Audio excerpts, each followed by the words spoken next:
So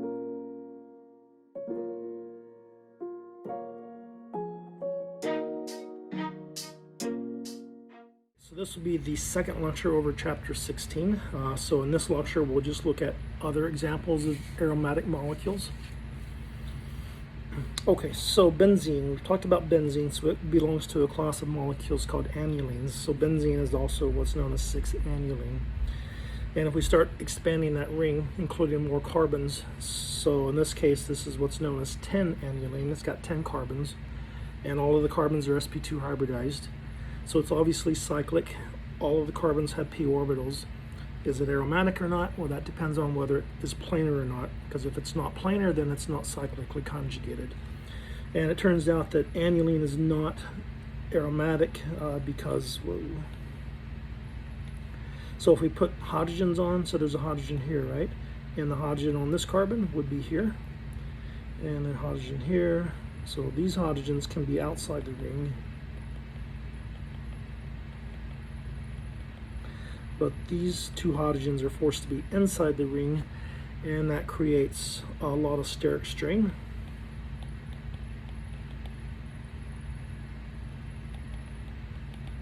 And that forces the molecule to be non-planar. So it's not conjugated.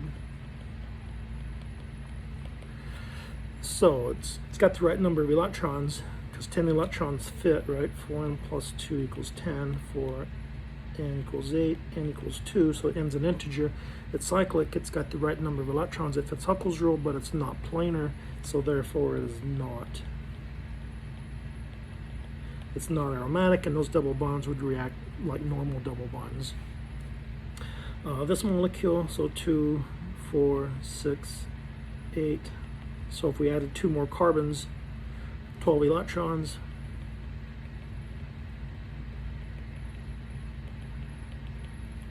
So that would mean n would be 5/2, which is not an integer.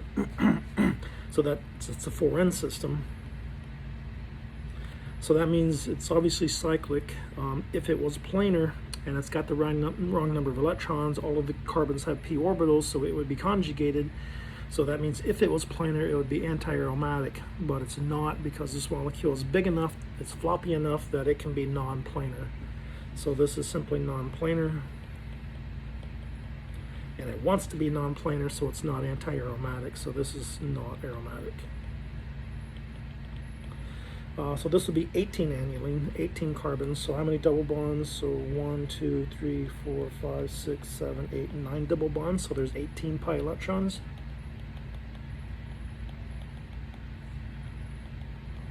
So n is equal to 4, so it's cyclic. It's got the right number of electrons if it's Huckel's rule.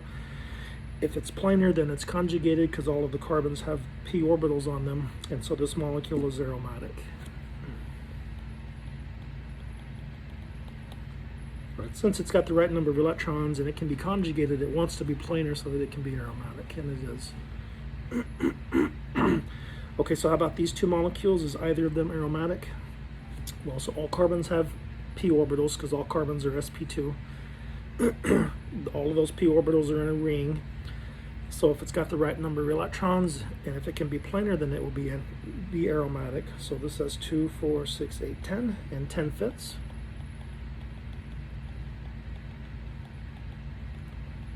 So yes, this is aromatic. It's cyclic, it's planar, therefore it's conjugated, and it's got the right number of electrons. So this says 2, 4, 6, 8.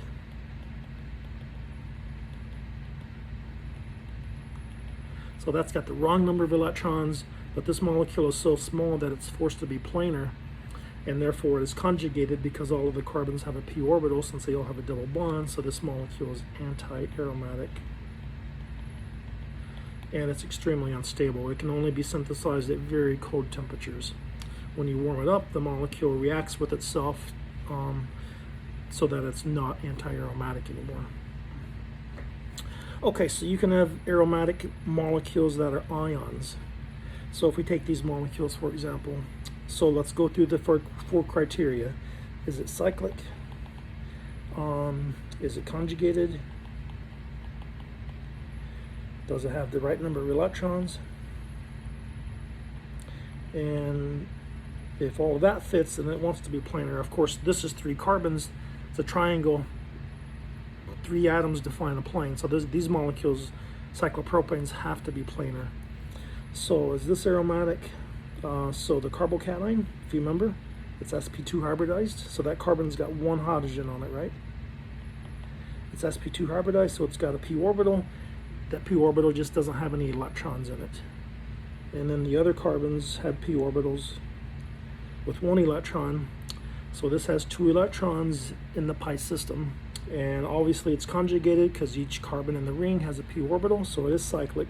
It is conjugated because each carbon's got a p orbital. It has to be planar. It's got 2 electrons. Does 2 electrons fit? Yes, and a 0. That's an integer. So yes, this is an aromatic molecule. And then this one therefore would be anti-aromatic, because 4n plus 2 equals 4 in this case, because it's got 2 electrons there and 2 there. So it's cyclic. It has to be planar because 3 carbons defines a plane. It's got the wrong number of electrons. This is anti-aromatic. And what about this one? It's got 2 electrons. That fits Huckel's rule. Is it aromatic?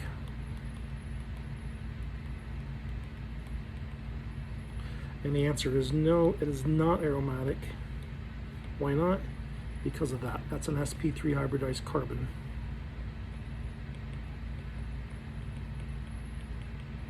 So if you see an sp3 hybridized carbon in the ring, it can be aromatic because that atom does not have a p orbital, so there's not cyclic conjugation, right? There's just a p orbital here and a p orbital there with 1 electron each, but there's no p orbital here. So this is not aromatic. So that alkene would undergo chapter 8 reactions. Okay, if we go to these ring systems, so again, carbocation means it's an empty p orbital there. So this has only 4 pi electrons, but it is conjugated.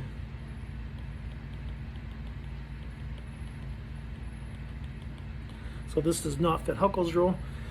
So what you could say, so do you know, is it planar or not? That's a difficult determination. So what you could simply say, if planar, then it would be anti-aromatic. If it's non-planar, then it's simply non-aromatic.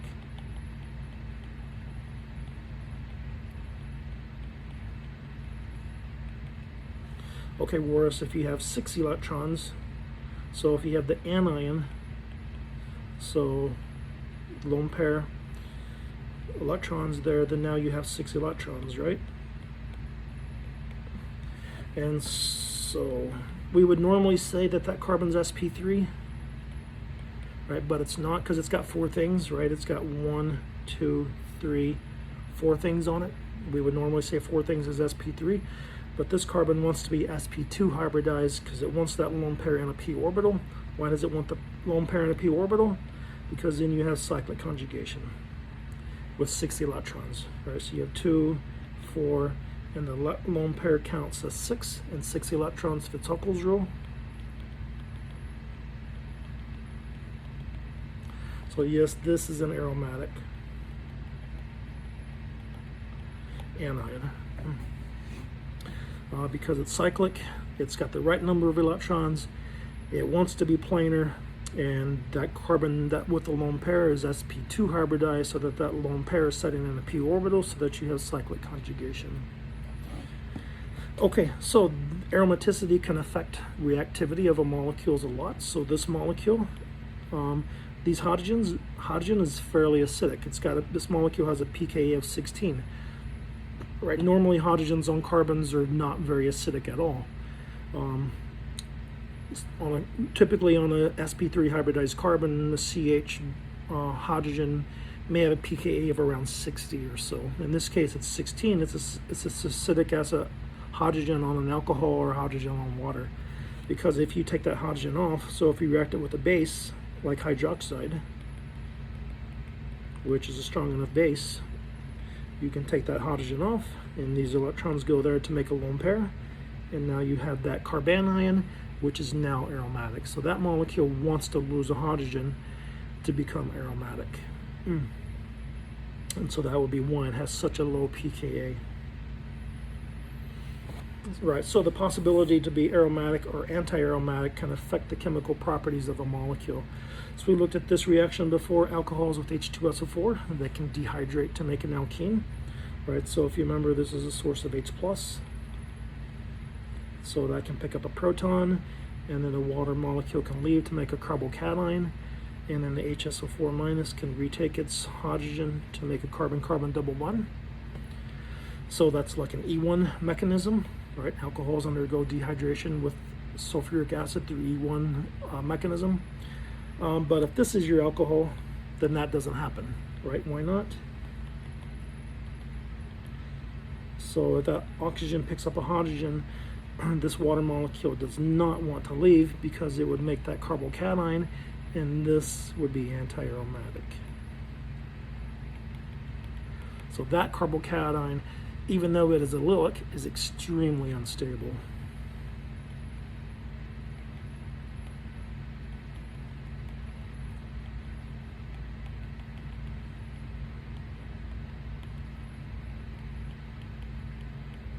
Right, why is it unstable? Because now it's cyclically conjugated and it's got the wrong number of electrons, so it's anti-aromatic. So that carbocation does not want to form, so water does not leave this molecule. Unlike this one, well, that water leaves no problem. However, if this was your alcohol, now it wants to leave, right? Because if you pick up a proton here, and then water leaves,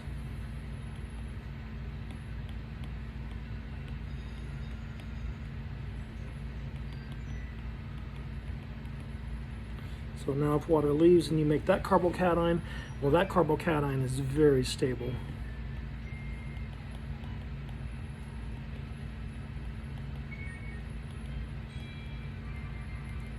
Right, because it's aromatic, because you have 2, 4, 6 pi electrons, and you have an empty p orbital here.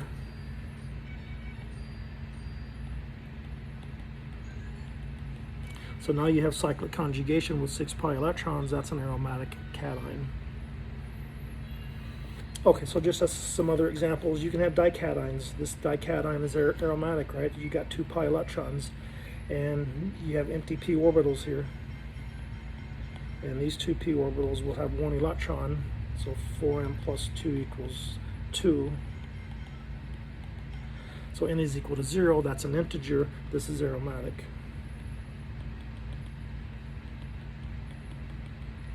So even though dications would normally be very unstable, this is not so unstable because it's aromatic. Or again, that's another example of a carbanion. So if that electron goes there, that goes there to make a double bond, and this electron goes here, and you have 2 moles of potassium. One of those electrons goes there.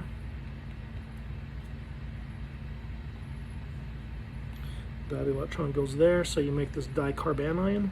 Well, that's 2, 4, 6, 8, 10 electrons. 10 electrons fits Huckel's rule, right? So that would be aromatic. So this would be another example of how this aromaticity can affect the properties of molecules. So this molecule has a very large dipole moment. You wouldn't think so because it's all carbons and hydrogens, and there's no polarity to that, right? But there is if you consider a resonance structure. So if we take these 2 electrons from the pi bond and put them on that carbon, 1, 2, 3, 4, 5, 6. I didn't draw this right. Should be a 7-membered ring. 2, 3, 4, 5, 6, 7. Okay, so now that carbon's positive. Now there's a lone pair electron there. Double bond here, double bond there, double bond there. And double bonds are still there. So So this is a very significant resonance structure for the molecule because now both rings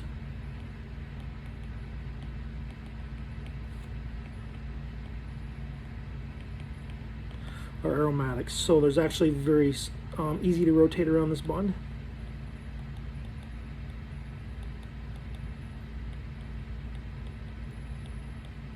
Right, normally you can't rotate around carbon-carbon double bonds because if you rotate around the double bond, that breaks the pi bond. But in this case, there's not really a pi bond there at all because the two electrons, so normally there would be one electron here and one electron here, but this electron is not here, it's here instead. So that this is an empty p orbital, and this p orbital has two electrons in it. And so now it's a single bond and you can rotate around it. All right? So that's what we're depicting here. So normally there would be one electron here and one electron here, but we're taking that electron and putting it in this p orbital. So now there's an empty p orbital there, and now that p orbital has a lone pair. Now it's a single bond and you can rotate around it, but this is also negative and positive now, so now it's a dipole, right? And you always draw the dipole from the positive to the negative. So that molecule has a very large dipole moment because by that resonance form, you create two aromatic rings. Okay, so it's also possible to have aromatic rings if you have atoms other than carbon in the ring. So this molecule is called pyridine. It's an aromatic molecule. So 2, 4, 6 pi electrons. The nitrogen's sp2 hybridized, right? So what this looks like. So that lone pair of electrons in the plane of the ring in one of the sp2 hybridized orbitals. And then the nitrogen's got a p orbital on it that's overlapping with the carbon's p orbitals.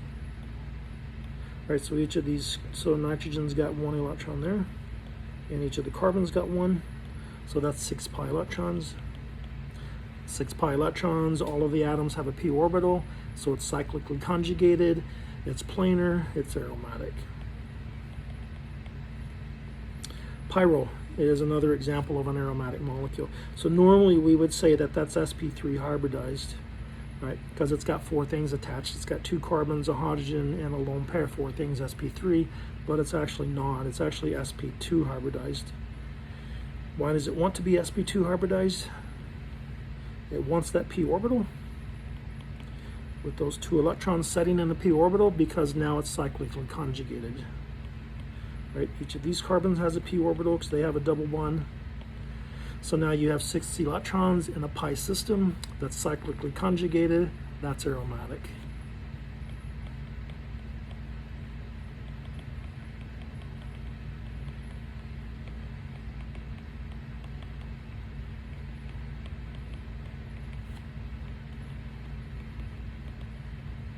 So that molecule is called pyrole. Okay, so furan is another example. So oxygen, so one of the lone pairs is in an sp2 orbital perpendicular to the ring, and the other lone pair on oxygen is in a p orbital perpendicular to the ring where it overlaps with carbon's p orbitals. So that also has 6 pi electrons in a cyclically conjugated system, so this is aromatic. So there's an easy way to count electrons in systems like this.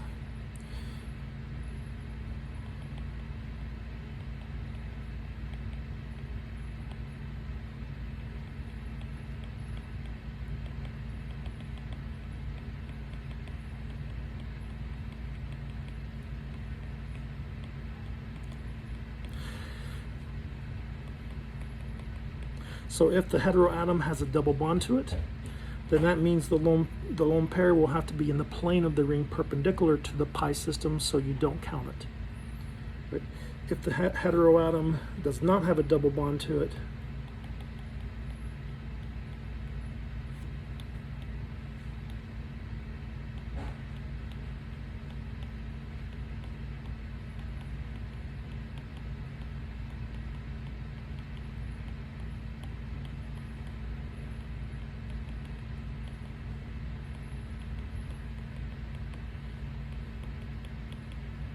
then you will count one lone pair as part of the pi system. So in this case, nitrogen only's got one lone pair, so that's going to count 2 electrons. That's going to be 4. That's going to be 6. So 4m plus 2 equals 6. 4n equals 4. N equals 1. It fits Huckel's rule. So what if the heteroatom does not have a double bond to it?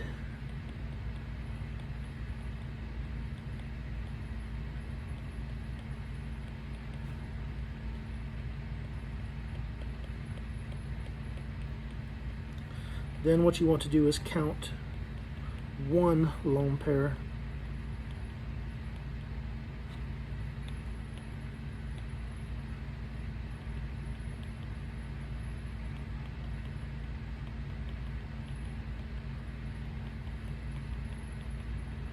Then what you want to do is count one of the lone pair of electrons as part of the pi system. So you would count those electrons, so that's 2, that's 4, that's 6. So 4n plus 2 equals 6, 4n equals 4, n equals 1. So that fits Huckel's rule. It's cyclic. All of the carbons have a double bond to it. The lone pair on nitrogen will be in a p orbital, so every atom in the ring has a p orbital. So it's cyclically conjugated, so it's aromatic, right? So for furan, then it would be the same thing, right? You would count one lone pair on furan. So one lone pair will be in a p orbital, and the other lone pair will be in an sp2 orbital. So you only count one lone pair if the heteroatom has more than one. And then each of the carbons has the one p orbital. So now you have 6 pi electrons, so 2, 4, 6. So again, 6 pi electrons. All of the carbons are sp2, so they have p orbitals. The oxygen will be sp2 hybridized, so one of the lone pairs is set in a p orbital. So now you have cyclic conjugation, so that would be an aromatic molecule as well. So this would be some other examples. So imidazole. So if you counted the pi electrons, so there's 2, you count that 4. You don't count these, right? Because that heteroatom has a double bond to it, so you don't count that lone pair, but you do count that one because that atom does not have a double bond on it, so you got 6. So 6 electrons. All of the atoms have a p orbital, so cyclically conjugated, so this would be aromatic. So this imidazole ring system you find here in this amino acid histidine. Okay, so, and again, so aromaticity can affect physical and chemical properties of molecules. For example, if this molecule is a base, if it acts as an acid, where does the hydrogen go? So let's call this one nitrogen A, and this one nitrogen B. So which of those two nitrogens will be protonated?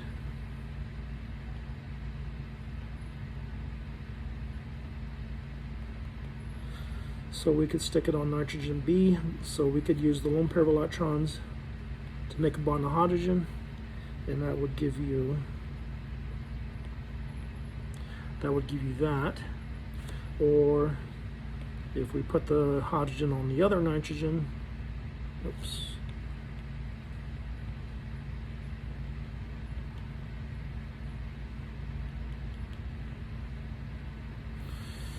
Then you would get that. This has a double bond there, right? Okay, so which of the two nitrogens would be protonated if you reacted this with an acid? Is it going to be nitrogen A or nitrogen B? Well, if you protonate nitrogen A, then now you have 2, 4 pi electrons.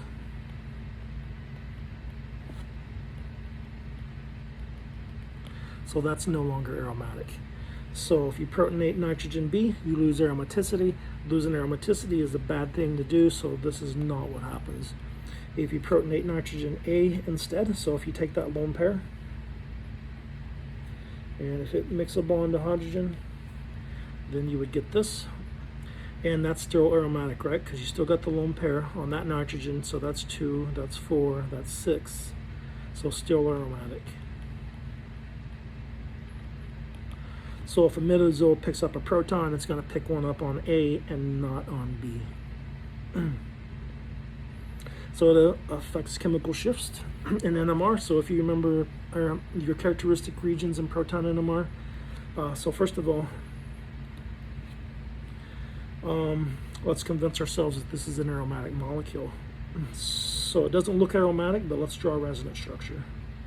We can take the lone pair, move it there, and then move these two, the pi bonds to oxygen to make a lone pair.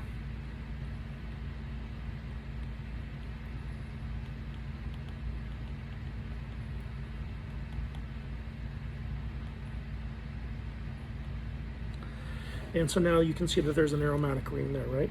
Because now you have 2, 4, 6 pi electrons, cyclic system. Every atom's got a double bond, every atom's sp2 hybridized, so every atom's got a p orbital, so cyclically conjugated. So that's an aromatic molecule. And if you remember in NMR, where your hydrogens on aromatic rings are at, they're between 7 and 8 ppm. So hydrogens on benzene, right, are around 7 to 8 ppm. And so you can see these hydrogens, chemical shifts, all of those are around 7 to 8 ppm. Okay, so just as a few more examples of aromatic molecules. So this is thiophene, right? You would count one lone pair, so 2, 4, 6. So that's an aromatic molecule. Cytosine, uracil, adenine, guanine. Where do you find those molecules at? So these are all in RNA or DNA, right?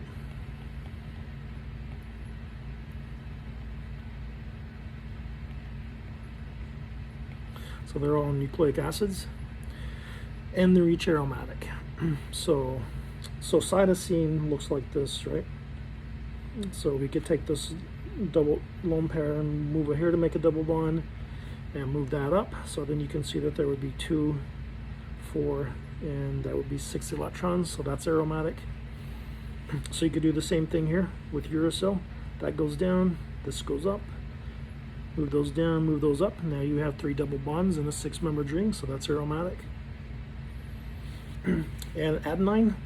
So if you counted the pi electrons, how do you count them? So we don't count these, right? But we do count those, so that's 2. We count that lone pair because that nitrogen doesn't have a double bond to it, so that's 4. We don't count these, but we do count that, 6. We don't count those because that nitrogen has a double bond to it. We count these, 2, 4, 6, 8, and then this one, 10. So 10 electrons fits Huckel's rule. So adenine is an aromatic molecule. And guanine, so we don't count those, but this will be 2, that would be 4, that would be 6, this would be 8 from that double bond, and then if we take these electrons, move them there to make a double bond, then that would be 10. So guanine is also aromatic. So all of these cytosine, uracil, adenine, guanine then are all planar molecules. And so if you ever looked at the structure of DNA, those nucleobases are all planar, and then they hydrogen bond to each other, and they stack on top of each other. Okay, we'll stop there.